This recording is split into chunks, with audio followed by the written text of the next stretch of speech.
Assalamualaikum warahmatullahi wabarakatuh. Waalaikumsalam warahmatullahi wabarakatuh. Kami dari wartawan Maju ingin mewawancarai pertanyaan pertama, sejak kapan Pak Kiai Koyuti menjabat sebagai kepala Madin ini? Ya, mulai Pak Taryono itu pensiun karena beliau sudah dipanggil Allah Subhanahu wa taala. Kisaran tahun 2016. Kisaran tahun itu. Tapi kalau saya mengajar ini mulai dari tahun di Madin ya, dari tahun 1977 sampai sekarang. Itu.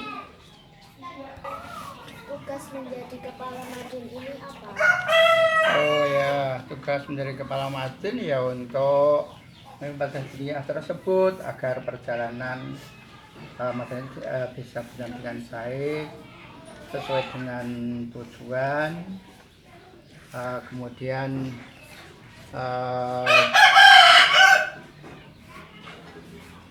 juga nanti untuk apa itu sesuai dengan tujuan ya, tujuan apa itu bernama Madin juga sangat mengharapkan sekali agar perjalanan daripada KPM atau kegiatan belajar mengajar juga bisa lancar ya, bisa lancar sesuai dengan apa yang telah direncanakan.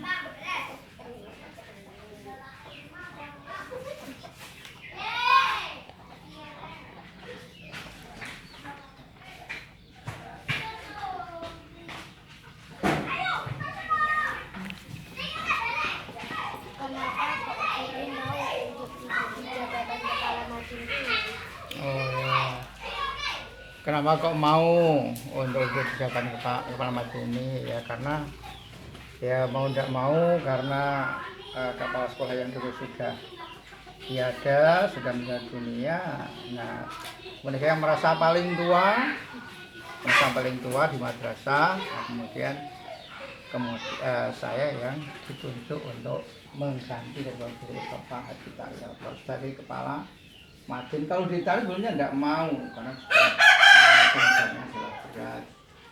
Ya, tapi karena mengingat tetap bisa berjalan yaitu untuk kegiatan madrasah ini, maka mau tidak mau saya harus mau yaitu menjadi seorang kepala madrasah diniyah. Harapannya cuma agar madrasah ini bisa berjalan terus dengan baik, syukur akan lebih baik daripada sebelumnya. Gitu.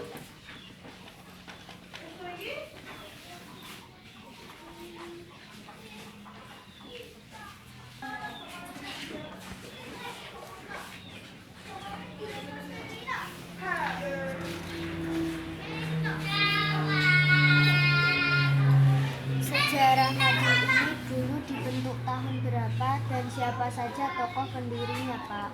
Oh, ya.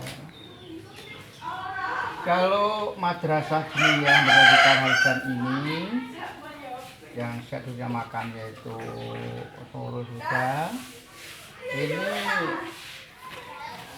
sudah pada tahun 1966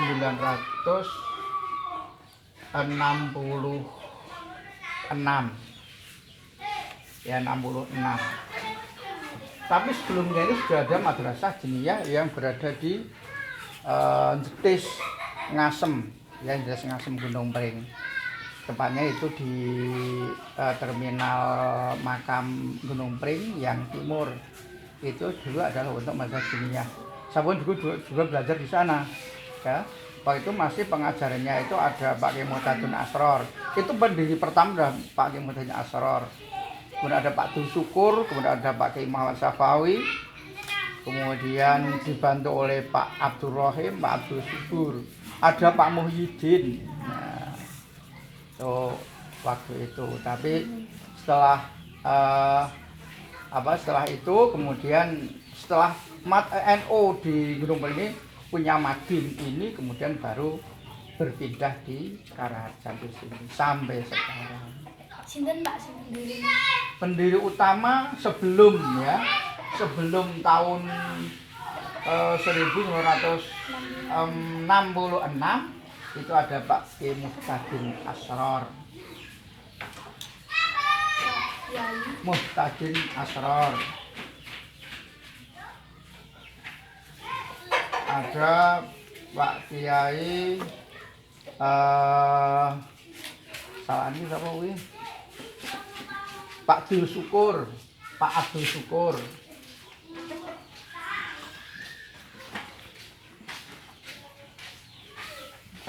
Kemudian Pak Kiai Muhammad Haji Muhammad Sofawi.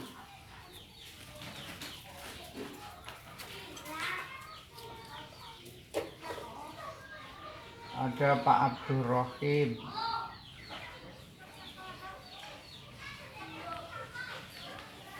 Ada Bu Hasriah.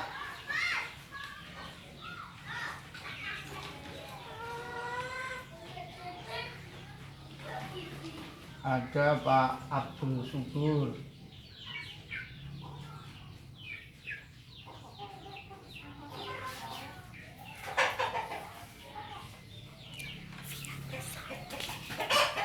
Tapi untuk perintis utamanya adalah Pak Kiai Muhtadin Asror itu ya. Itu perintis utamanya. Apa tujuannya dibangun Madin saat itu? Tujuan dibangun Madin karena memang waktu itu tempat ini sudah tidak memadai.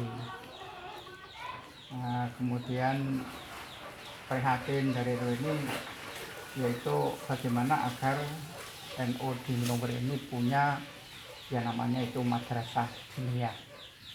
Nah, waktu kemudian dibangunlah sekolah ini pada tahun 1964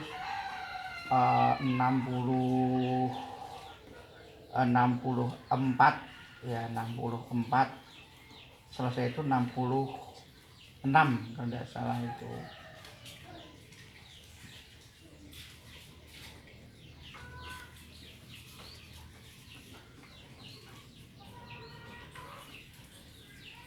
Atau mungkin sarawat yang mana anu masa anu iki nganu 6 ya, dari 66 sampai 69 itu sudah ditempati di sini. 69 sudah ditempati di sini.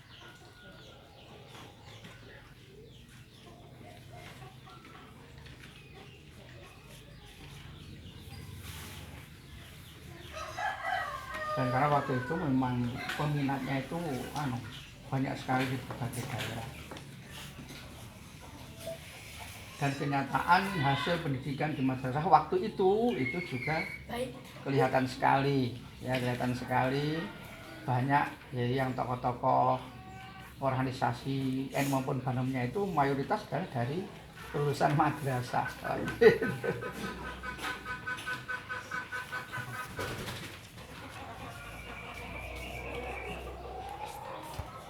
Apa sih bedanya antara Madrasah Diniyah Madin dan Madrasah Ibtidaiyah MI itu, Pak? Ya, kalau Madrasah Diniyah atau Madin, Madrasah Diniyah Awaliyah itu adalah untuk materi pelajarannya ini adalah khusus agama.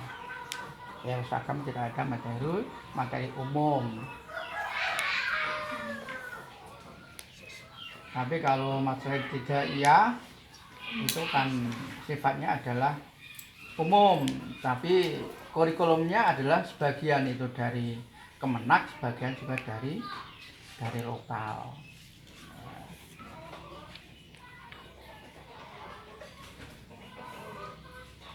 Tapi kurikulumnya pun saya kira juga salah yang Madin pun dari Kemenak ya, Kemenak. Tapi sekarang ada namanya FDT, Forum Komunikasi Madrasah Diniyah Takmiliyah. FKDT. Ini kurikulum itu kalau Madin sekarang ini adalah dari FKDT dan juga dari lokal.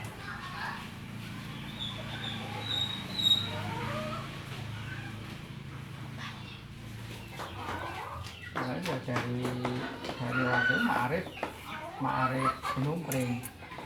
Marif muntilane modal juga waktu itu kan sing nyekel ya wong Gunung Pring.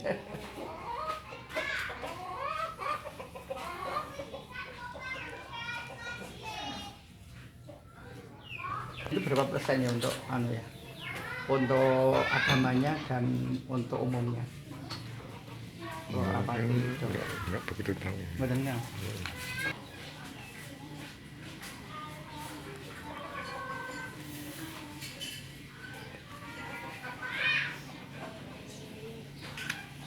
Ikut pendidikan Nadine itu keuntungannya apa ya, Pak? Oh ya. Kalau untuk saya sebagai kepala, ya tentunya ya mengemban amanat, ya mengemban amanat, mengemban amanat,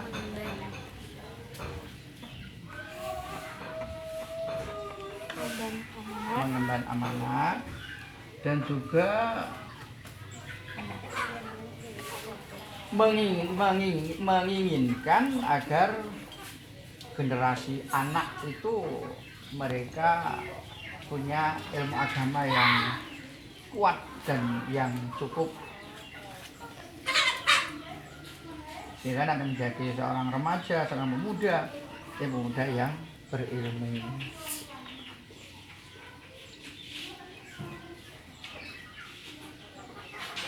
Kalau keuntungan materi itu enggak ada ya, keuntungan materi ya. Tapi adalah untuk sebagai pengemban amanat saja, harapannya ya mendapatkan imbalan dari Yang Maha Kuasa.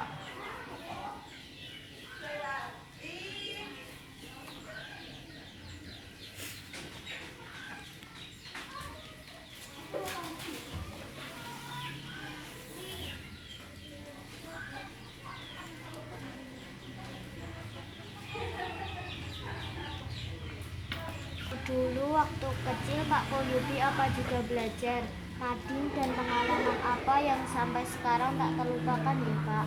Oh ya. Ya, Pak Koyubi juga sejak kecil juga belajar di Madin. Itu mulai dari tahun 1900 ya, saya sudah pindah di sini, itu 1969 ya, itu sudah di sini. Saya sudah kemudian lulusan pertama, tidak salah itu lulusan pertama. Tapi waktu itu belajar masih awalnya di Ngasem, di Cetis itu awalnya.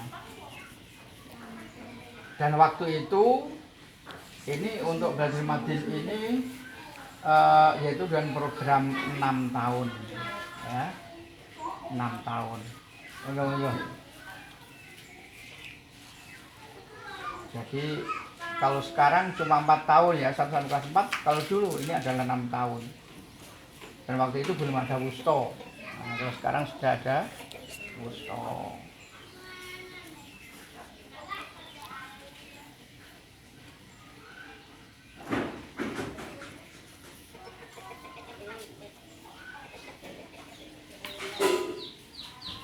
Monggo Bu, lega nggih.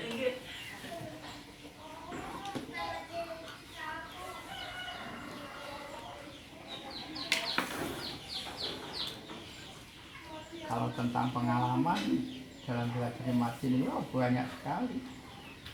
Di antaranya itu ya, kalau mendapatkan pelajaran apa itu fikih misalnya, itu waktu itu guru fikihnya ada Pak Ki Abdul Mukti dari Salaman ya, dari Salaman. Itu menceritakan beliau juga ketika dia itu membasuh najis mughul ladoh ya, musuh ladoh. Nah, itu ceritanya dia itu waktu itu kan juga menjadi pejuang Nahdlatul Ulama ya, Nahdlatul Ulama, dan juga bertapa langsung dengan PKI yang mana dia sudah diajar untuk dibunuh oleh PKI. Tapi dia juga punya semboyan ya, daripada yang dibunuh saya harus bisa membunuh mereka. Nah, itu ya.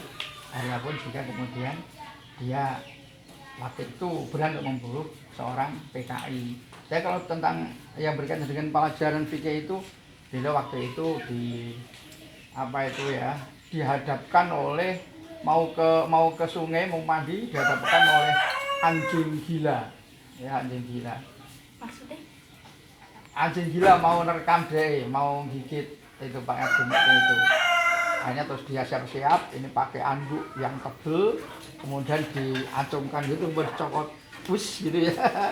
Nah, setelah itu kemudian ini kan enggak bisa lepas kayak gini nanti karena ada anduknya giginya anjing kan masuk di anduk itu kan cekel apa dicekel kakinya yang depan kemudian dibuang ke apa itu ke anu enggak waktu itu ke batu yang besar yes akhirnya mati ya akhirnya kan dia berlumuran darah jadi le arep nyuceni apa hakim bola tuh piye nah kemudian dia mempraktekkan caranya yaitu untuk membasuh najis mughalladhah dibasuh dengan 7 kali basuhan dengan air sehingga bersih kemudian salah satu dari ini ada dicampur dengan debu nah itu dengan cara yang mudah kemudian beliau ini membuat lubangan air di sungai itu kemudian di situ diobok-obok sehingga keluar rendutnya itu. Nah, itu gerak kayak 7 kali. Wes itu 7 kali. Kemudian baru dicuci, sudah sah. Tidak harus selesai kemudian diambilkan debu, kemudian ditaruh di pakaiannya enggak atau di badannya enggak. Kalau pakaian kemudian cuma digerak-gerakkan sampai 7 kali atau 6 kali, kemudian dibasuh dengan air yang bersih. Ini sudah suci. Begitu pula untuk badannya. Ternyata juga kalau disiram yang air keruh itu juga campur dengan debu. Piuk sampai 6 kali. Terus taruh kosoi. Setelah kosoi kemudian yang terakhir baru dibasuh dengan air yang bersih, yang suci. Itu cara menghilangkan 10 bulan itu waktu yang diajarkan oleh beliau Pak Kiai Abdul Muhyi. Pakai Muhtadin Asrar itu mengajarkan tentang kehidupan manusia. Ya, itu digambarkan itu menggambar di papan tulis itu gambar roda. Itu ronda duka atau antum besar ini. Nah, kehidupan manusia seperti perjalanan roda. Kadang ada di atas, kadang ada di bawah, kadang di tengah. Kehidupan manusia. Nah, ketika di atas juga jangan terlalu gembira, terlalu senang, untuk nanti ketika mungkin akan di bawah. Ya betul kita ada di bawah pun juga tidak putus asa. Suatu saat akan kembali. Dia akan ada di atas kehidupan manusia seperti itu. Itu diajarkan oleh beliau Bapak Kiai Muhtadin Asrar.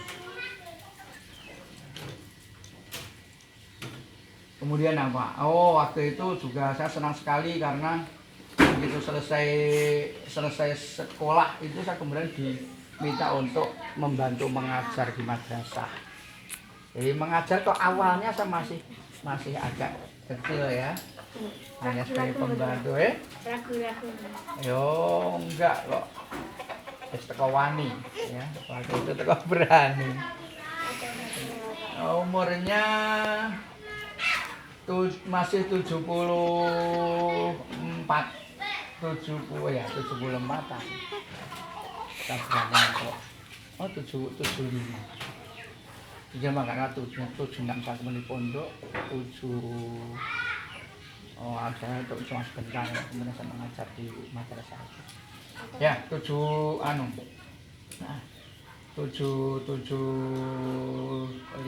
saya mengajar anak-anak. Oh, dari mana masih? Jadi masa masih agak kecil. Mulutnya gede-gede. Muridnya itu Pak Guru kadang sing luwih gede. Waktu saya di kelas 4 ya, di kelas 4 itu pun juga teman saya itu gede-gede.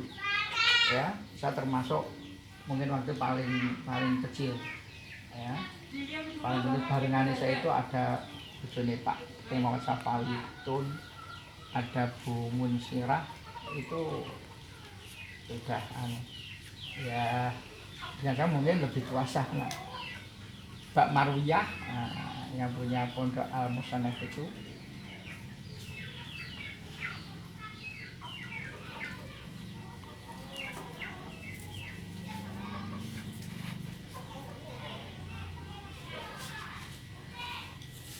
Kemudian yang tidak saya lupakan itu pun juga punya banyak ya, tapi itu saya syukuri. Saya dulu pernah belajar di Madin, sehingga ibaratnya ilmu itu adalah cahaya. Jadi cahaya itu bisa yaitu menerangi kepada orang-orang lain yang mereka membutuhkan dengan cahaya itu. Karena itu adalah sebuah cahaya, karena alim adalah nurun ya. Nah jalur dulmu itu di kitab Mahfudzat ada ya. Jadi ya merasa senang lah dan merasa bersyukur karena sudah pernah belajar di madrasah dia waktu itu 6 tahun, sehingga ketika saya di pondok itu pun merasa ringan sekali di pondok ya, merasa ringan sekali. Ada pelajaran nahwu itu wes kerap Pak Guru itu menjadi apa ya, untuk akhiran pertanyaan. Dulu kan teman-teman saya itu mereka tidak bisa, akhirnya datang kepada saya. Kalau tidak saya itu Pak Nawawi di saya kan di Sawangan. Itu karena apa? Sudah merasa ringan, menulis juga bisa cepat ya. Kemudian untuk memahami pelajaran nahwu itu yang berada di pondok itu pun juga merasakan ringan. Sehingga sorf itu seperti induknya ilmu. Kalau nahwu ada merupakan ayahnya. Nek sorok wis dikuasai, nahwu kuasai, insyaallah untuk mengembangkan diri akan lebih mudah. Dari fikihnya, dari Al-Qur'annya, hadisnya akan mudah. Kenapa? Sudah menguasai untuk gramatika, etimologinya bahasa Arab. Nah, itu kenyataannya seperti itu ya. Maka mereka pun yang di pondok-pondok itu yang sudah mereka itu di madrasah dulu, di madrasah diniyah itu mereka merasa ringan. Kalau ada pondok yang mengadakan iqdad, mereka pun tidak pakai iqdad. Kenapa? Sudah punya ijazah dari madrasah.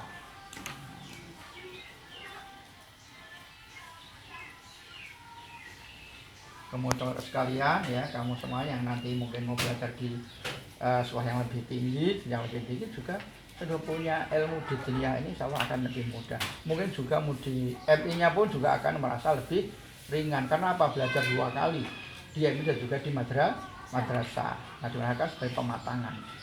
Ya, pematangan yang yang kamu dapati di MI. Itu. Mungkin ada lain? Kalau saat ini Madin di sini ada berapa guru pengajar dan berapa muridnya? Dan jika sekarang tantangannya apa ya, Pak? Oh ya, kalau saat ini jumlah guru itu ada 12. Ya 12. Tidak saya sebutkan loh gurunya? Tidak ya, cuma 12 ya. 12 itu yang laki itu 5, kemudian yang putri ada 7.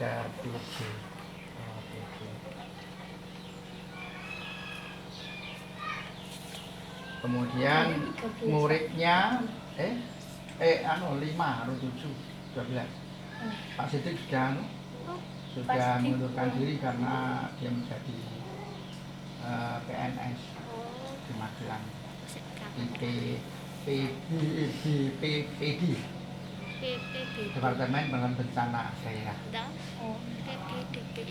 Itu dari situ, dan liburnya cuma Sabtu. Kalau Sabtu di madrasah libur, enggak, kemudian enggak di madrasah. Tapi kalau malam membantu Pak Guru di rumah. Semua anak itu kalau malam bantu di rumah, bisa kumpul.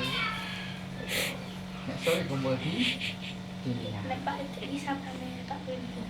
Iya, anak. Oh. Itu anak pertama, Pak anak kedua. Kemudian Bu Pina anak ketiga. Mbak Rani Mbak Rani anak keempat. Kemudian si Mbak Nia itu kelima. Semuanya anak Pak Guru ini saya pondokkan semua, SMP-nya di Wonosobo semua, di Kalibeber. Oke, Mojo Tengah. Di Wonosobo semua. Kalau yang paling kecil ini mengikuti program Hafizul Quran. Kami sudah selesai. Ini mau meneruskan kuliah di Jogja.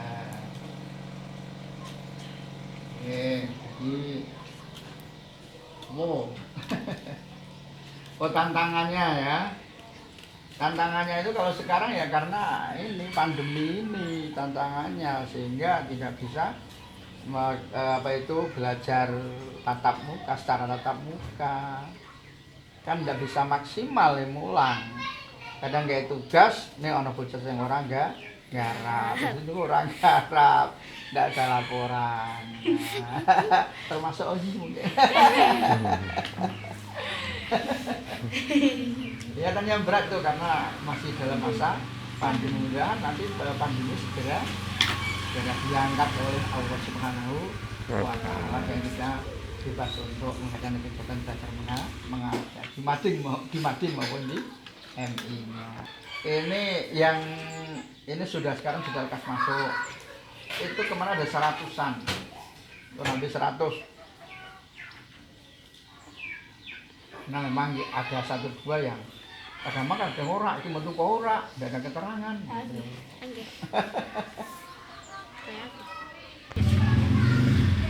Saran untuk teman-teman di MI Ma'arif Gunung Pring apa, Pak? Ya, saran untuk teman-teman siswa di MI Ma'arif ya, yo ikutlah masuk di madrasah dunia agar nanti kemampuan ya untuk ilmu agama ini akan bisa maksimal, akan lebih meringankan dalam belajar di MI-nya, begitu pun nanti mau ke pondok pun juga akan merasa ringan karena sudah punya modal yang cukup yaitu untuk keilmuan agama. Untuk baca tulis mereka sudah tidak belajar lagi, sudah bisa di madrasah. Tapi yang di pondok yang belum di madrasah itu juga lebih lama, penguasaan ilmunya akan lebih lama. Karena apa? Nulisnya masih belajar si Rindi, belum bisa bener. So, ya. Tapi mereka yang dari pondok dari madrasah kan sudah dia nulis dengan baik, tulisannya mayoritas ya apik-apik gitu. Nah, dulu Pak Guru pun juga di pondok senang kan disambati untuk membuatkan hiasan nulis kaligrafi di pintu-pintu itu di pondok, ada di musola, ada di masjid. Nah, itu juga saya belajar di madrasah ini ya bisa menguasai kaligrafi. Itu mari ya semuanya bisa mengikuti program pendidikan di ilmiah. Nah, di ilmiah.